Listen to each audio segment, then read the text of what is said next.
Imagine the first little single-celled organisms digging around without even having a concept of what vision could possibly be. They have no idea that there are light rays out there. They have no idea that light is a thing. What do they care? They're little single-celled organisms. Over the generations, these somehow become multi-celled organisms, right? And then one day, some of these cells in the multi-celled organisms start to specialize a little bit. They're all doing their own little things now, you know. One day, some of these cells start to become a little bit sensitive to light. They can pick up when an area is light or dark, and they respond to this. Thousands of years this is happening, over millions of years maybe. And at the same time, the brain is evolving and developing and changing and growing as well. So soon you have cells that can respond to light. Within those, cone cells start to develop, and they can pick up colour as well. It's not just light and dark anymore, but now we're seeing different colours, different wavelengths of light. We can tell the difference between red and blue, green and yellow. It's amazing. But it's still all just kind of a blur.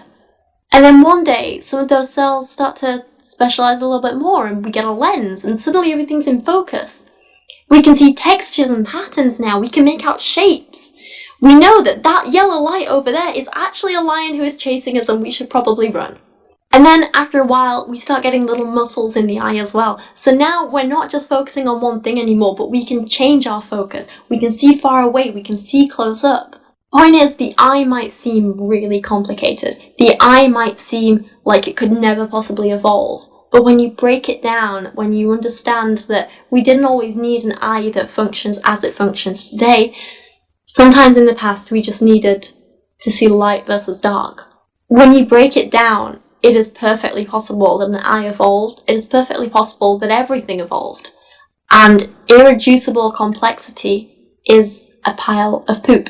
One of the big questions I always get asked by both religious people and atheists is, what would make you change your mind? What would make you believe in a god or gods or whatever? And for me, the answer is always just as simple as proof, evidence. That's what I want. I don't want anecdotes, I don't want myths, I want objective evidence. I want objective, unbiased evidence that has been collected as accurately and reliably as possible, and can be repeated if necessary. That's what I want.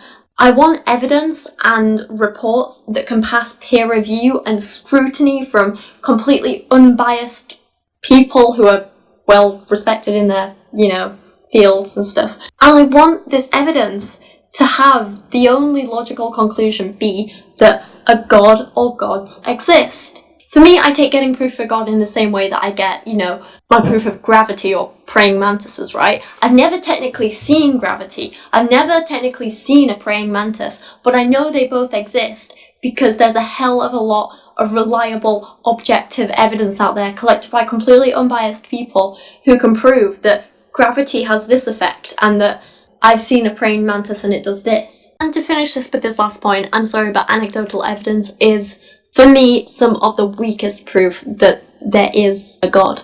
I mean, it's easy to say, yeah, God changes lives, but you know what else changes lives? Imaginary friends. I had an imaginary friend as a kid.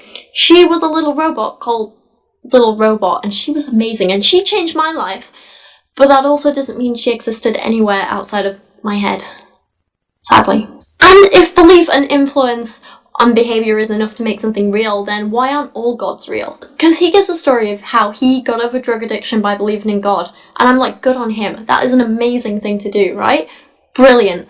I'm proud of you for that. However, why does you getting over a drug addiction because you believed in God make God real? But when the Aztecs sacrificed a bunch of children to their rain god because they believed in him, does that not make him real as well? Because belief in a god influenced their actions? Yeah, and I know it's a silly argument, but anecdotes and stuff and saying I feel there's a god just doesn't mean anything to me, I'm afraid, and I'm not convinced. And so with that, I want to end this here and ask your opinion. What did you think about these 10 arguments that are undeniable proof of a god, and what did you think about my responses to them? If I messed up any of the sciencey bits or the dates or whatever like that, please feel free to correct me down in the comments. I'm always open to being corrected like that. Why do you still think we need a creator? How can you still think we need a creator? Surely at that point the question is more like, if there was a creator, then what exactly did he do? We we've seen that we don't need a creator, so yeah, I don't know. Now, I'm not an expert in this stuff. Dan is the one out of me and him who knows more, but even again, he's not an expert in it. He's just done a few modules in his masters. But we are both quite interested in it, and so we watch a lot of videos on the topic and just kind of like discuss things like little nerds. But the point is, I find this idea of like machine learning and these kind of digital neural networks, it's amazing, really. That's all there is to it. It's so fascinating.